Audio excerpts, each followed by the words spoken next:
I think the confidence thing is important, because one of the things that Sue and I always say to people when we're doing our book tour is we say to women, you've got to show off more. Instead of thinking that because you work really, really hard, someone's going to notice, you've got to talk up your achievements. And actually, the more you say to yourself, the bullshit. We're not the more women say to themselves, I'm really good at this, I've done this, you know, the more it becomes a truism, the more they start to believe it. We've got to stop thinking that if we work twice as hard and sit in an ivory tower, someone's going to ride up on a charger and make us a princess.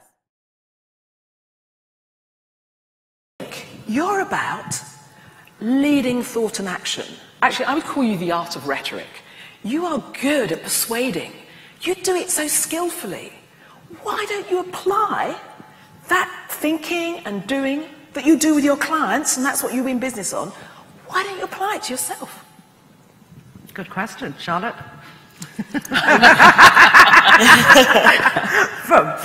I think personally I had a great advantage because I was considered to be a one-off, and nobody had to worry about more women coming. Now the women are everywhere, and the women compete with one another, sometimes poorly and sometimes beautifully, but they're not accustomed to being in a crowd. The men are so careful about how they communicate with the women. This is a necessary side effect of the political emphasis.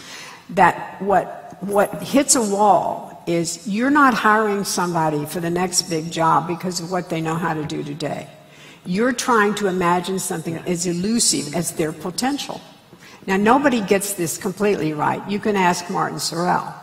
But if you are gauging someone's potential, the better you know them, the more likely you're going to risk it. And it's really hard for men at the top to know how many good women there are to choose from. So part of the deal is the women have to get their own reputation, their own sense of who they are by not relying on others. And we need not to rely on the definition of other people's view of ourselves. We get that ourselves. We avoid applause, because it's misleading, it's not relevant. And then you take your show on the road, and that's not easy. You have to break all the silos down to do that sort of thing. I mean, technology, the best technology is invisible. And when you're dealing with your phone today, it probably takes some time in the past to learn in the mobile-first world.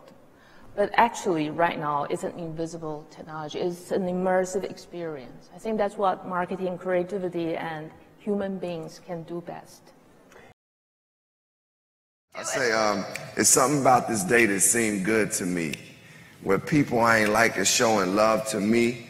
Good food and the mood in the hood is free. Peace and free is the frequency. This is the day women took over. No longer over your shoulder do you have to look over.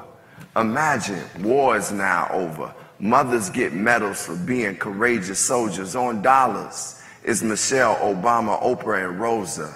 The mayor of the Shah is Liz Dozier. Hoods feel safer. Families feel closer. We all drunk in love with no need to be sober. Ladies get their hair done, and men, we notice. You get high-grade Indian weaves at the lowest prices. Chivalry is no longer lifeless. We opening doors and pulling out chairs again.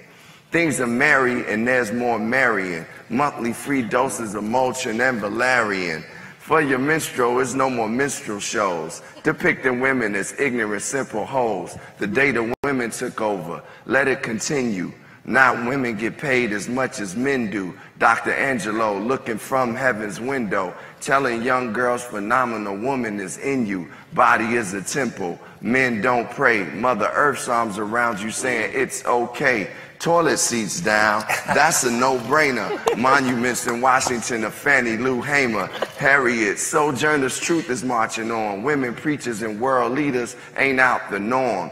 Healthcare, paying for nails, gels, and fill-ins. Intellectual building, intersexual healing. No stick and movers and no quick shooters. After 15 minutes, calling you a Uber. The new world order is fathers loving their daughters and babies' mamas supported, and ladies is getting courted in court. I think it makes a difference. There are more now female designers. So you've got Yes. Maria Grazia at Dior, you've got Stella McCartney, you've got Phoebe Philo at Celine, you've got Claire White-Keller going to Givenchy. Suddenly these big brands that have always been helmed by men are suddenly in the hands of women. And the fashion itself feels like it's changed, but I wonder if they feel that they want different representation for their clothes. Well, I think they are, I think people are, I think brands and companies and publications are listening. There is real-time dialogue that happens, whether you want it or not. There's real-time response and dialogue to what you're putting out there, to what I'm putting out there, to everything that you and every publication you're doing is putting out there. And I think that's data, and there's real power to that because you can actually, you can course correct, you can be more, but I think the underlying tone that is effective ultimately is it's so oversaid. I'm not the first person to say this, but authenticity, like having, so if you're going to speak about, you know, women's rights, reproductive health, like if you're going to talk about things like A, be informed, but B, I think that like, I don't know, that bullshit, Harry Frankfurt told us in his essay, is a kind of deformity of character and mind, a willful ignorance of fact.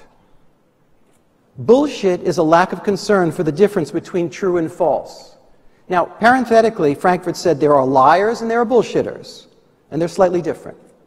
The liar knows what the truth is and tries to keep people away from it, which you have to admit at least shows some respect for the power of truth.